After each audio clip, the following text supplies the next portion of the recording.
4 April 2025ಕ್ಕೆ ನಡೀತಕ್ಕಂಥ ತೃತೀಯ ಭಾಷೆ ಹಿಂದಿಯಲ್ಲಿ ಈಗಾಗಲೇ ನಾವು ಸ್ಕೋರಿಂಗ್ ಪ್ಯಾಕೇಜ್ ಸೀರೀಸನ್ನು ಸ್ಟಾರ್ಟ್ ಮಾಡಿದ್ದೀವಿ. ಎಲ್ಲ ಪಾಠದ ಪ್ರಶ್ನೋತ್ತರಗಳನ್ನು ಕೂಡ ಹಾಕಿದ್ದೀವಿ. ಸೊ ಈಗಾಗಲೇ 7 ಪಾಠಗಳನ್ನ ರಿವಿಷನ್ ಮಾಡಿದ್ದೀವಿ.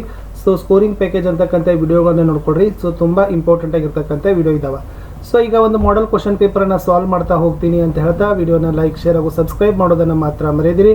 ಖಂಡಿತವಾಗಿ ವಿಡಿಯೋಗಳು ಮೋಸ್ಟ್ ಬೆನಿಫಿಟ್ ಇದಾವೆ, ನಿಮಗೆ ಸ್ಕೋರನ್ನು ತಂದು ಕೊಡ್ತಾವೆ. ಖಂಡಿತವಾಗಿ ಕಂಪ್ಲೀಟಾಗಿ ವಿಡಿಯೋ ನೋಡಿಕೊಂಡು ಬೆನಿಫಿಟನ್ನು ತಗೊಳ್ರಿ. ಸೊ ಮೊದಲ ಬಹು ಆಯ್ಕೆ ಪ್ರಶ್ನೆಯ ವಿಭಾಗದಲ್ಲಿರ್ತಕ್ಕಂಥದ್ದು ಜ್ಞಾನ ಶಬ್ದಕ ವಿಲೋಮ ರೂಪ ಹೇ ಅಂತ ಕೇಳಿದರೆ ಸೊ ಸುಜ್ಞಾನ, ಅಜ್ಞಾನ, ವಿಜ್ಞಾನ, ಜಾನ. ಸೊ ಆಪ್ಷನ್ ಬಿ ಅಜ್ಞಾನ ಇಸ್ ದ ರೈಟ್ ಆನ್ಸರ್. ಪ್ರಶ್ನೆ 2 ಬಹನ ಶಬ್ದಕ ಪುಲ್ಲಿಂಗ ರೂಪ ಹೇ ಅಂತ ಕೇಳಿದರೆ ಸೊ ಬಹನ ಶಬ್ದದ ಪುಲ್ಲಿಂಗ ರೂಪ ಏನಪ್ಪ ಅಂದರೆ option D Bhai is the right answer. ಪ್ರಶ್ನೆ 3 ನಿಮ್ನಲಿಖಿತ ಮೈ ಸೆ ಬಹುವಚನ ರೂಪ ಹೇ ಅಂತ ಕೇಳಿದರೆ ಕಹಾನಿ, ಕಿತಾಬ್, ಪೈಸೆ, ಕಪಡ ಅಂತ ಇದೆ. ಸೊ ಆಪ್ಷನ್ ಸಿ ಪೈಸೆ ಅಂತಕ್ಕಂಥದ್ದು ಬಹುವಚನ ರೂಪ ಆಗ್ತದೆ. 4ನೇ ಪ್ರಶ್ನೆ ನಿಮ್ನಲಿಖಿತ ಮೈ ಸೆ ಪ್ರಥಮ ಪ್ರೇರಣಾರ್ಥಕ ಕ್ರಿಯಾರೂಪ ಹೇ ಅಂತ ಕೇಳಿದ್ದಾರೆ. ಸೊ ಗಿರಾನ ಇದೆ, ಗಿರಣ ಇದೆ, ಗಿರಾವಟ್ ಇದೆ, ಗಿರ್ ಇದೆ. ಸೊ ಇದರಲ್ಲಿ ಗಿರಾನ ಅಂತಕ್ಕಂಥದ್ದು ಏನಪ್ಪ ಅಂತಂದ್ರೆ ಆಪ್ಷನ್ ಎ ಇದು ಪ್ರಥಮ ಪ್ರೇರಣಾರ್ಥಕ ಕ್ರಿಯಾರೂಪ ಆಗ್ತದೆ. 5ನೇ ಪ್ರಶ್ನೆ ಪರೋಪಕಾರ ಶಬ್ದ ಮೇ ಸಂಧಿ ಹೇ ಅಂತ ಕೇಳಿದ್ದಾರೆ. ಸೊ ಪರೋಪಕಾರ ಅಂತಕ್ಕಂಥದ್ದು ಆಪ್ಷನ್ ಸಿ ಗುಣಸಂಧಿಗೆ ಉದಾಹರಣೆಯಾಗಿರ್ತಕ್ಕಂಥ ಪದ. ರಾಜಮಹಲ ಶಬ್ದ ಮೇ ಸಮಾಸ ಹೇ ಅಂತ ಕೇಳಿದ್ದಾರೆ. ಸೊ ರಾಜಮಹಲ ಅಂತಕ್ಕಂಥದ್ದು ಆಪ್ಷನ್ ಡಿ ತತ್ಪುರುಷ ಸಮಾಸ ಇಸ್ ದ ರೈಟ್ ಆನ್ಸರ್. ಪ್ರಶ್ನೆ 7 ಮೋಟಾರ್ ಉಸ್ಕೆ ಊಪರ್ ಸೆ ನಿಕಲ್ ಗಯಿ ಅಂತ ಕೇಳಿದರೆ ಇದು ಒಂದು ವಿರಾಮ ಚಿಹ್ನೆ ಇತ್ತು. ಇದು ಯಾವ ವಿರಾಮ ಚಿಹ್ನೆ ಅಂತ ಕೇಳಿದರೆ ಆಪ್ಷನ್ ಎ ವಿಸ್ಮಯಾದಿ ಬೋಧಕ ಅಂತಕ್ಕಂಥದ್ದು ಸರಿಯಾದ ಉತ್ತರ ಬರ್ತದೆ. ಮುಂದಿನ ಪ್ರಶ್ನೆ ದೇಶ್ ಕೋ ತುಮ್ ಡ್ಯಾಶ್ ಗರ್ವ ಹೇ ಅಂತ ಕೇಳಿದರೆ ಯಾವ ಕಾರಕ ಚಿಹ್ನೆ ಪ್ರಯೋಗ ಆಗ್ತದೆ? ದೇಶ್ ಕೋ ತುಮ್ ಪರ್ ಗರ್ವ ಹೇ, ಆಪ್ಷನ್ ಡಿ ಪರ್ ಇಸ್ ದ ರೈಟ್ ಆನ್ಸರ್. ಇನ್ನು ಅನುರೂಪತೆಗಳನ್ನು ನೋಡ್ಕೊಡ್ರಿ. सक्सेना परिवार का मालिक धीरज सक्सेना, रोबोट कंपनी का मालिक ಕೇಳಿದರೆ ರೋಬೋಜಿತ್ ನೆನಪಿರಲಿ. ಕುವೆಂಪು ಜ್ಞಾನಪೀಠ ಪುರಸ್ಕೃತ ಹೇ, ಡಾಕ್ಟರ್ CNR ರಾವ್ ಅಂತ ಕೇಳಿದರೆ ಭಾರತ ರತ್ನ ಸೆ ಪುರಸ್ಕೃತ ಅಂತ ಬರಿಬೇಕು. टोली का नाम बालशक्ति, टोली का मुखिया मोहन. कृष्ण को चिढ़ाने वाला बलराम, कृष्ण को मनाने वाली ಅಂತಕ್ಕಂಥ ಕೇಳಿದರೆ Yashoda is the right answer. 1 mark question tomato किसका आवश्यक अंग बन गया है? सो टोमेटो भोजन का आवश्यक अंग बन गया है. बालशक्ति टोली की तारीफ किसने की? बालशक्ति टोली की तारीफ कलेक्टर साहब ने की. कवि किसे प्रणाम कर रहे हैं? कवि मातृभूमि को प्रणाम कर रहे हैं. दिनकर जी के अनुसार आज की दुनिया कैसी है? सो दिनकर जी के अनुसार आज की दुनिया विचित्र और नवीन है अंत बरदरे साकु. 2 मार्क्स क्वेश्चन नंबर 17 चप्पलों की चोरी होने पर ईमानदार डेलीगेट ने क्या सुझाव दिया अंत ಕೇಳಿದ್ದಾರೆ. देखिए चप्पलें एक जगह नहीं उतारनी चाहिए. एक चप्पल यहाँ उतारे तो दूसरी 10 फीट दूर. जब चप्पलें चोरी नहीं होती एक ही जगह जोड़ी होगी तो कोई भी पहन लेगा. मैंने ऐसा ही किया था ಅಂತ ಏನು ಮಾಡ್ತಾನಪ್ಪ ಅಂದರೆ ಆತ ಎಸ್ सुझावನ್ನ ಕೊಡ್ತಾನೆ. ಪ್ರಶ್ನೆ 18 धीरज सक्सेना ने घर में रोबोट रखने का निर्णय क्यों लिया? क्योंकि साधुराम के अस्पताल पहुंच जाने से सभी के तकलीफ बढ़ गई. धीरज सक्सेना से परिवार वालों का यह दुख नहीं देखा गया, तभी परिवार के मुखिया के नाते उन्हें रोबोट रखने का निर्णय लिया अंत बरीबेकु. प्रश्न 19 लालिम और किंचा लालीदाम ने किन किन जानवरों से मुलाकात की अंत ಕೇಳಿದ್ದಾರೆ. लालिम और किंचा लालीदाम ने हाथी, सांप, भैंस और मछली जानवरों से मुलाकात की अंत बरदरे साಕು. इन प्रेमचंद के अनुसार सेब का क्या महत्व है अंत ಕೇಳಿದ್ದಾರೆ. सो रोज एक सेब खाने से डॉक्टरों की ज़रूरत नहीं होगी. सेब में बहुत सारे प्रोटीन और विटामिन होते हैं. सेब रस और स्वाद में आम से बढ़कर भी नहीं घटकर भी नहीं अंत बरदरे साಕು. 21ನೇ ಪ್ರಶ್ನೆ दिनकर जी के अनुसार मानव का सही परिचय क्या है? आज के मानव ने प्रकृति के हर तत्व पर विजय प्राप्त कर ली है. प्रकृति पर विजय प्राप्त करना मनुष्य की साधना है. मानव के बीच स्नेह का बांध बांधना मानव की सिद्धि है. मानव से प्रेम का रिश्ता जोड़कर आपस की दूरी को मिटाता है, भाईचारे को समझता है, बुद्धि पर हृदय की जीत करता है. वही मानव कहलाने का अधिकारी होगा ಅಂತ ದಿನಕರ್ जी ಅವರು ಹೇಳಿದ್ದಾರೆ. 22ನೇ ಪ್ರಶ್ನೆ बलराम कृष्ण के माता पिता के बारे में क्या कहता है? बलराम कृष्ण के माता पिता के बारे में कहता है कि यशोदा और नंद तुम्हारे माता पिता नहीं है. यशोदा और नंद का रंग गोरा है. तुम्हारा रंग क्यों काला है? उन्होंने मोल लिया है, जन्म नहीं दिया है ಅಂತಕ್ಕಂಥ ಉತ್ತರವನ್ನು ಬರೆದ್ರೆ ಸರಿ ಆಗ್ತದೆ. ಮುಂದಿನ ಪ್ರಶ್ನೆ शनि ग्रह के उपग्रहों के बारे में लिखिए ಅಂತ ಕೇಳಿದ್ದಾರೆ 2 दशक पहले तक शनि के 10 उपग्रह खोजे गए थे, लेकिन अब शनि के उपग्रहों की संख्या 17 पर पहुंच गई है। धरती से भेजे गए स्वचालित अंतरिक्ष यान पायोनियर तथा वाइजर शनि के नजदीक पहुंचे और उन्हीं के जरिए इस ग्रह के 7 नए उपग्रह खोजे गए ಅಂತ ಬರೆದ್ರೆ ಸಾಕು। ಮುಂದಿನ ಮೋಸ್ಟ್ ಇಂಪಾರ್ಟೆಂಟ್ ಪ್ರಶ್ನೆ शनि ग्रह को अत्यंत सुंदर ग्रह है कैसे ಅಂತ ಕೇಳಿದ್ದಾರೆ। शनि ग्रह के चारों ओर वलय दिखाई देते हैं, वे वलय अत्यंत विस्तृत और स्पष्ट है। प्रकृति ने इस ग्रह के गले में खूबसूरत हार डाल दिए हैं। शनि के इन वलय या कंकणों के कारण शनि को सौरमंडल का सबसे सुंदर ग्रह कहा जाता है ಅಂತ ಬರೆದ್ರೆ ಸಾಕು। ಮುಂದಿನ ಪ್ರಶ್ನೆ सत्य की महिमा पाठ में किन किन महान व्यक्तियों का उल्लेख किया गया है। सत्य की महिमा पाठ में सत्य हरिश्चंद्र, राजा दशरथ, महात्मा गांधी जी और जॉन मेन्सफील्ड जैसे महान व्यक्तियों का उल्लेख किया गया है ಅಂತ ಬರೆದ್ರೆ ಸೊ ನಿಮ್ಮ ಉತ್ತರ ಎಕ್ಸಾಕ್ಟ್ಲಿ ರೈಟ್ ಆಗ್ತದೆ। ಮುಂದಿನ ಪ್ರಶ್ನೆ मीना मैडम ने कार्य शिविर में किन किन कार्यक्रमों का आयोजन किया था।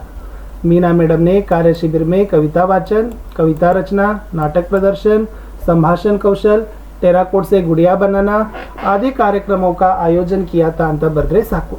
3 मार्क्स क्वेश्चन लेखिका के प्रति गिल्लू की ममता का वर्णन कीजिए। लेखिका माँ के समान गिल्लू का उपचार करती है।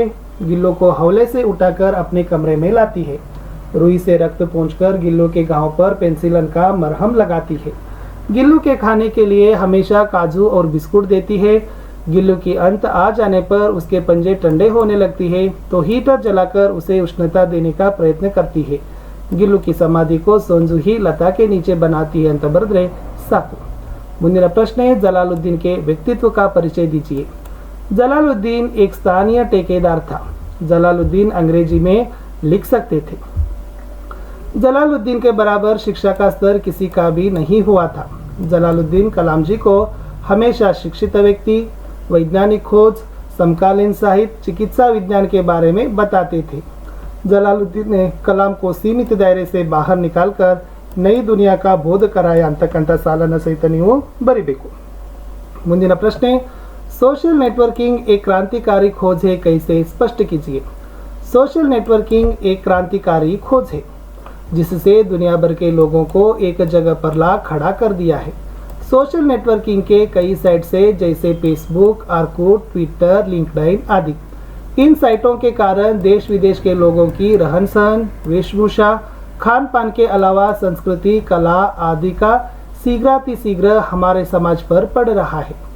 ಮುಂದಿನ ಪ್ರಶ್ನೆ एवरेस्ट की चोटी पर पहुंचकर बिचेंद्री ने क्या तय किया, क्या क्या किया विवरण दीजिए ಅಂತ ಕೇಳಿದ್ದಾರೆ। वेरी इजी आगे बरीಬಹುದು।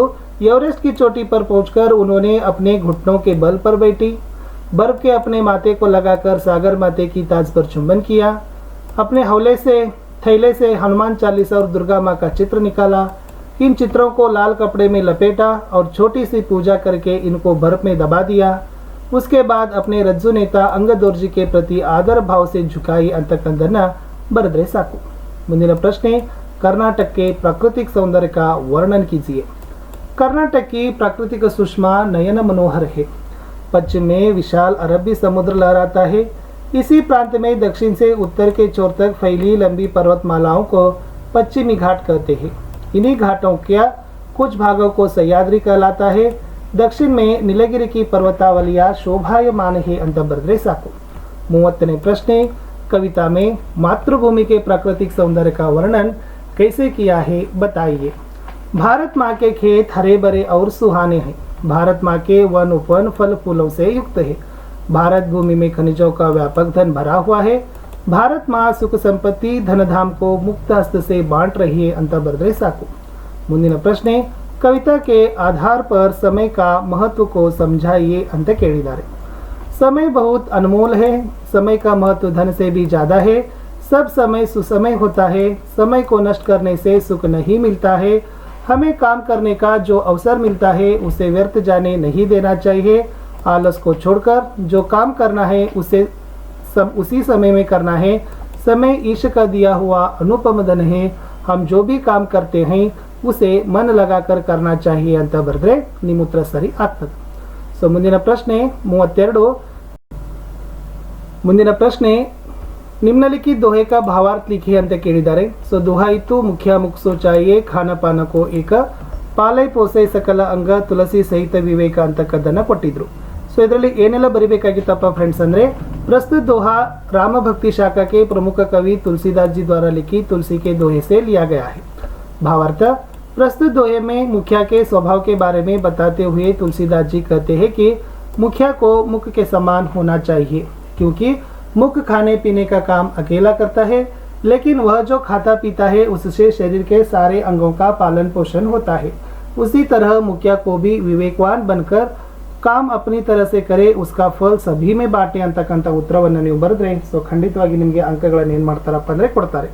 ಗದ್ಯಾಂಶದ ಅನುವಾದವನ್ನು ಕನ್ನಡ ಅಥವಾ ಇಂಗ್ಲಿಷ್ನಲ್ಲಿ ಮಾಡಬೇಕು. प्रकृति हमारी माता है, इसलिए हमें सांस्कृतिक संसाधनों का सांस्कृतिक संपत्ति का सदुपयोग करना चाहिए. अपने पर्यावरण को स्वच्छ रखना हमारा दायित्व है. ಪ್ರಕೃತಿ ನಮ್ಮ ತಾಯಿ, ಆದ್ದರಿಂದ ನಾವು ನೈಸರ್ಗಿಕ ಸಂಪನ್ಮೂಲಗಳನ್ನು ಸದುಪಯೋಗಪಡಿಸಿಕೊಳ್ಳಬೇಕು. ನಮ್ಮ ಪರಿಸರವನ್ನು ಸ್ವಚ್ಛವಾಗಿಟ್ಟುಕೊಳ್ಳುವುದು ನಮ್ಮ ಕರ್ತವ್ಯ ಅಂತಕ್ಕಂಥ ಅಂಶವನ್ನು ನೀವೇನು ಮಾಡಬೇಕಾಗಿತ್ತಪ್ಪ ಅಂತಂದರೆ ಸೊ ಬರೆದ್ರೆ ನಿಮ್ಮ ಉತ್ತರ ಕಂಪ್ಲೀಟ್ ಆಗಿ ಆಗ್ತದೆ. ಇನ್ನು 4 ಮಾರ್ಕ್ಸ್ ಕ್ವಶನ್ಗೆ ಹೋಗ್ತೀನಿ. ರಾಜಕಿಶೋರ್ ಕೆ ದಯಾಗುಣ ಅವ್ರ ಸೇವಾ ಭಾವ ಕಾ ವರ್ಣನ್ ಕೀಜಿಯೆ ಅಂತ ಕೇಳ್ತಾರೆ. ಸೊ ಇಲ್ಲಿ ಇನ್ನು ರಾಜಕಿಶೋರ್ ಕೆ ದಯಾಗುಣ ಅವ್ರ ಸೇವಾ भाव का वर्णन कीजिए ಅಂತ ಕೇಳಿದ್ರೆ ಏನು ಬರಿಬೇಕಪ್ಪ ಅಂದ್ರೆ, पंडित राजकिशोर किशनगंज में रहते थे. पंडित राजकिशोर गरीबों के प्रति सहानुभूति दिखाने वाले व्यक्ति है. पंडित राजकिशोर बसंत के आग्रह पर उसे सहायता करने की दृष्टि से एक छलनी खरीदते हैं. प्रताप से बसंत की मोटर दुर्घटना का समाचार सुनते ही तुरंत उसके घर पहुंचते हैं. बसंत का इलाज करने के लिए डॉक्टर को बुलाते हैं. बसंत को अस्पताल ले जाने का प्रबंधन भी करते हैं. पंडित राजकिशोर दोनों भाइयों के साथ रहकर सांत्वना देते हैं ಅಂತ ಬರೆದ್ರೆ ಸಾಕು. ಇಲ್ಲಿ ಇನ್ನೊಂದು ಪ್ರಶ್ನೆ ಇದೆ, बसंत एक स्वाभिमानी और ईमानदार लड़का है, कैसे स्पष्ट कीजिए. बसंत एक गरीब शरणार्थी लड़का है. बसंत ईमानदार तथा स्वाभिमानी लड़का है. बसंत परिश्रम करके जीने वाला लड़का है. छोटी छोटी चीज़ों को बेचकर मेहनत से जीने वाला लड़का है. पंडित राजकिशोर से दया की भीख लेने से इनकार करता है. मोटर के नीचे आकर घायल होने पर भी बसंत अपने भाई प्रताप को ರಾಜಕಿಶೋರ್ ಕೆ ಘರ್ ಪೈಸೆ ಲೌಟಾನೆ ಕೋ ಭೇಜ್ತಾ ಹೇ ಅಂತಕ್ಕಂಥ ಉತ್ತರ ಬರೆದ್ರೆ ಖಂಡಿತವಾಗಿ 4 ಅಂಕ ಕೊಡ್ತಾರೆ. ಪದ್ಯ ಆಸ್ ಇಟ್ ಈಸ್ ಬರ್ತದೆ, 4 ಅಂಕ ಚೆನ್ನಾಗಿ ಪ್ರಾಕ್ಟೀಸ್ ಮಾಡಿಕೊಡ್ರಿ. 35ನೇ ಪ್ರಶ್ನೆ, असफलता एक चुनौती है, इसे स्वीकार करो, क्या कमी रह गई देखो और सुधार करो, जब तक न सफल हो नींद चैन को त्यागो तुम, संघर्ष का मैदान छोड़कर मत भागो तुम ಅಂತ 4 ಅಂಕಕ್ಕೆ ಪ್ರಶ್ನೆ. ಇನ್ನು ಅಪಠಿತ ಗದ್ಯಾಂಶಗಳನ್ನು ನೋಡಿದಾಗ ಬಹಳ ತಲೆ ಕೆಡಿಸೋದಿಲ್ಲ. ಪ್ರಶ್ನೆಯಲ್ಲಿರ್ತಕ್ಕಂಥ ಶಬ್ದಗಳನ್ನು ವಾಕ್ಯದ ಯಾವ ಸಾಲಿನಲ್ಲಿದ್ದಾವೆ ಅದನ್ನು ಏನು ಮಾಡಬೇಕು ನೋಡ್ತಾ ಹೋಗಬೇಕು. ವಿವೇಕಾನಂದ ಕಾ ಶರೀರ್ ಕೈಸಾತ ಅಂತ ಕೇಳಿದ್ದಾರೆ. ಸೊ ಇಲ್ಲಿ ವಿವೇಕಾನಂದ್ ಇತ್ತು, ಬಟ್ ಉನ್ಕಾ ಶರೀರ್ ಅಂತಿದೆ. ಸೊ ಕಂಪ್ಲೀಟ್ ಆಗಿ ಇದೊಂದು ಸಾಲನ್ನು ಬರೆದು ಬಿಡ್ರಿ. ಸೊ 1 ಮಾರ್ಕ್ಸ್ ನಿಮಗೆ ಕೊಡ್ತಾರೆ. ಓಕೆನಾ. ವಿವೇಕಾನಂದ ಕಾ ಶರೀರ ಸ್ವಸ್ಥ ಅವ್ರ ಸಂದರ್ಥ. ನೆಕ್ಸ್ಟ್, ವಿವೇಕಾನಂದ್ ರೋಜ್ ಕೌನ್ಸಿ ಪುಸ್ತಕ ಪಡ್ತೆ ಥೆ ಅಂತ ಕೇಳಿದ್ದಾರೆ. ಸೊ ರೋಜ್ ಕೌನ್ಸಿ ಪುಸ್ತಕ ಅಂತಿದೆ, ಇಲ್ಲಿದೆ ಭಗವದ್ಗೀತಾ ಉನ್ಕಿ ಪ್ರಿಯ ಪುಸ್ತಕ ಜಿಸೆ ವಿ ರೋಜ್ ಪಡ್ತೆ ಥೆ. ಕಂಪ್ಲೀಟ್ ಹಿಂದಿಂದು ಪೂರ್ಣ ವಾಕ್ಯದಿಂದ ಹಿಡಿದು ಮುಂದಿನ ಪೂರ್ಣ ವಿರಾಮ ತನಕ ಏನು ಮಾಡಿರಿ, ಕಂಪ್ಲೀಟ್ ಸಾಲ್ ಬರೀರಿ. ಸೊ ಅದು 1 ಅಂಕ ಕೊಡ್ತಾರೆ. ಸೊ ಈ ತರನಾಗಿರ್ತಕ್ಕಂಥ ನೀವೇನು ಮಾಡಬೇಕಪ್ಪ ಅಂದರೆ, ಕ್ವಶನ್ಸ್ದಲ್ಲಿರ್ತಕ್ಕಂಥ ಶಬ್ದಗಳನ್ನು ಯಾವ ವಾಕ್ಯದಲ್ಲಿ ಪ್ಯಾರಾಗ್ರಾಫ್ ಅದಿಲ್ಲ, ಕಂಪ್ಲೀಟ್ ಆಗಿ ಪ್ಯಾರಾಗ್ರಾಫ್ ಬರೆದ್ರು ಕೂಡ ನಿಮಗೆ ಅಂಕಗಳನ್ನು ಕೊಡ್ತಾರೆ. ಒಂದು ಕ್ವಶನ್ ಆದರೂ ಟಫ್ ಇರ್ತದೆ, ಬಟ್ ಬಾಕಿ 3 ಕ್ವಶನನ್ನು ನೀವು ಆರಾಮಾಗಿ ಏನು ಮಾಡ್ತೀರಿ, ಪಡಿತೀರಿ. ಮತ್ತು ಕಂಟಿನ್ಯೂ ಆಗಿರ್ತಕ್ಕಂಥ ಉತ್ತರಗಳು ಇರ್ತಾವೆ, ಅದು ಕೂಡ ನೀವು ಹಿಂಟನ್ನು ಏನು ಮಾಡ್ಕೊಳ್ಬೋದಪ್ಪ ಅಂದ್ರೆ ತೊಗೊಳ್ಬೋದು. ಇನ್ನು ಭಾಳ ಈಸಿ ಕೇಳಿದ್ದಾರೆ. ಗ್ರಾಮ ಸುಧಾರ, ಕರ್ನಾಟಕ ರಾಜ್ಯ, ಜನಸಂಖ್ಯಾ ಸಮಸ್ಯೆ. ಸೊ ನಿಬಂಧಗಳನ್ನು ಬರೆಯುವಾಗ ನೀವೇನು ಮಾಡಬೇಕಪ್ಪ ಅಂದರೆ, ಪ್ರಸ್ತಾವನ ಹಾಕಬೇಕು, ವಿಷಯದ ನಿರೂಪಣೆ, ಉಪಸಂಹಾರ. ಸೊ ಪ್ರಸ್ತಾವನೆಗೆ 1, ಉಪಸಂಹಾರಕ್ಕೆ 1, ವಿಷಯದ ನಿರೂಪಣೆಗೆ 2. ಸೊ ಜನಸಂಖ್ಯಾ, ಕರ್ನಾಟಕ ಮತ್ತು ಇಂಟರ್ನೆಟ್ 3 ಚೆನ್ನಾಗಿ ಬ್ಯಾಪಟ್ ಮಾಡಿಕೊಡ್ರಿ, ಪ್ರಾಕ್ಟೀಸ್ ಮಾಡಿರಿ. ಭಾಳ ಏನಿಲ್ಲ, ಒಂದು 15 ಸಾಲ ಅಂದರೆ ಒಂದು ಪೇಜಲ್ಲಿ ನೀವು ಬರುವಷ್ಟು ಏನು ಮಾಡಬೇಕಪ್ಪ ಅಂದರೆ ನೀಟ್ನೆಸ್ ಆಗಿ ಬರೆದ್ರೆ ಅಂಕಗಳನ್ನು ಕೊಡ್ತಾರೆ. ಮುಂದೆ ಪತ್ರ ಇದೆ ಸ್ನೇಹಿತರೆ. ಸೊ ಪತ್ರಗಳಲ್ಲಿ ಮುಖ್ಯವಾಗಿ ನೀವು ಚುಟ್ಟಿ ಪತ್ರವನ್ನೇ ಬರೆಯೋದನ್ನು ಕಲ್ಕೊಡ್ರಿ. कोई सकारण देते हुए अपने मुख्य अध्यापक के नाम छुट्टी पत्र लिखे. ಆ ಪತ್ರವನ್ನು ಕೇಳಿದಾಗ ಒಂದು 3 ಅಂಶ ಹುಡುಕಬೇಕು.